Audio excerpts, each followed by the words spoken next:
Welcome to a new episode of the Bengals NFL Show. I'm your host, Braden Guthrie, and today we are going to be going over the first 4 days of the Bengals Training Camp. And the big headline was the day before training camp started was Joe Burrow is to undergo surgery. The first few words of the report, which gave a heart attack to every Bengals fan, including myself, but luckily, the surgery is very minor. It's to take Joe Burrow's appendix out, which the surgery has already happened and Zach Taylor said was successful.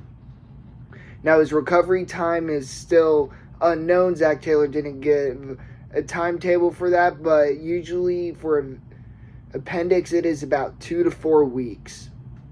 In training camp itself, one player who has really impressed both the coaches and the fans is Hayden Hurst, especially on Monday and Tuesday when he mossed Mike Hill and he also had another diving catch. Obviously, Hayden Hurst, the tight end the Bengals signed for over $5 million in the free agency period of the offseason. That came after the Bengals lost C.J. Uzomah, who signed to the Jets for a 3-year, $24 million, $8 million average per year. And Hurst is looking to take that next step in his career. Last year he was on a Falcons offense that was very underwhelming, and also he was tight end 2 behind the extremely athletic and stud Kyle Pitts. And this is a completely new offense for Hayden Hurst.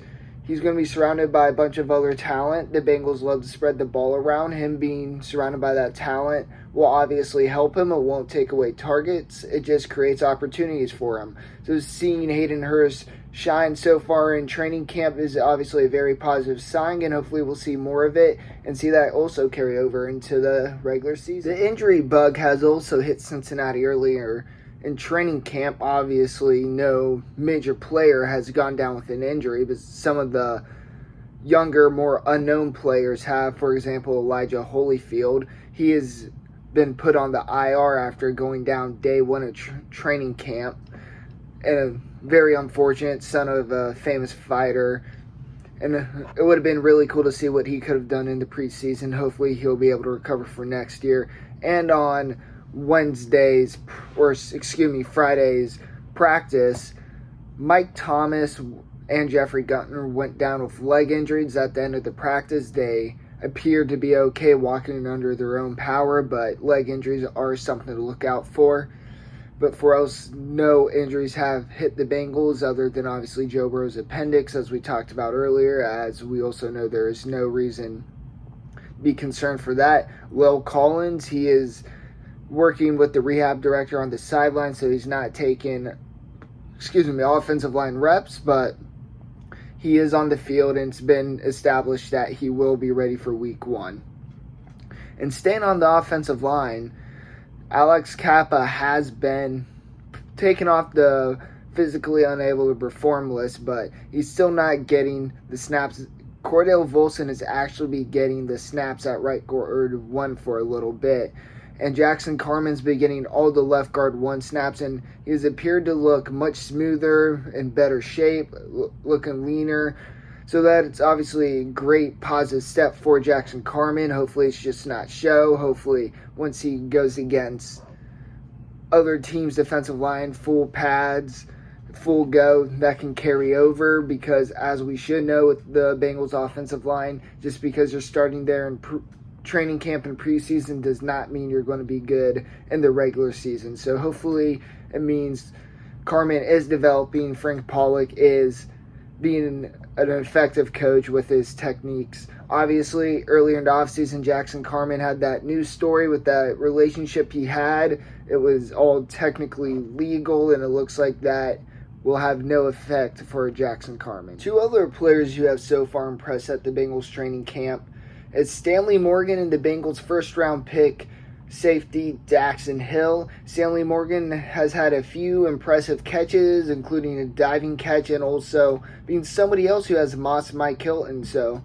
nothing to worry about. Mike Hilton is early in training camp, and plus he's a bit on the shorter side.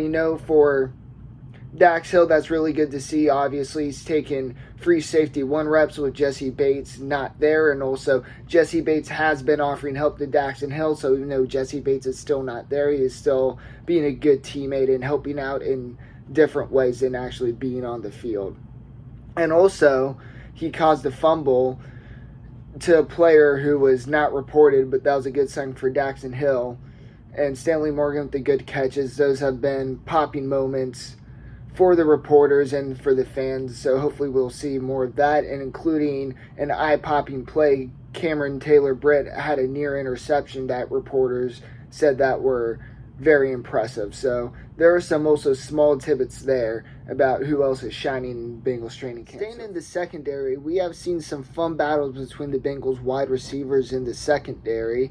For example, a few days ago, Brandon Allen hit Jamar Chase deep when he beat Eli Apple on a go route. It was completed for a 60-yard touchdown, and Chase also beat Hill on the go route. And even though Allen did underthrow the ball, Chase was able to adapt and, as I said, score the touchdown. Chidobe Awuzie had a phenomenal pass breakup on Jamar Chase. Von Bell had a pick six and won the first 11-on-11 plays of training camps. Obviously, pass run by Brandon Allen. Von Bell made a tremendous play, read the play perfectly. With all that being said, that were the main things that have happened through days 1 through 4 of Bengals training camp, and some other small tidbits before I end this video. Logan Wilson and T. Higgins are coming off surgeries from the offseason, but have been full goes so far in this training camp. Jeffrey Gunter, obviously one of the players who got a little banged up on Friday, and Isaiah Prince on Thursday got into a little fight. It was broken up quickly as to why that happened. The only thing we can go off was Leo Collins was asked about, and he just said, "We don't take no shit." So, reason for that, unknown.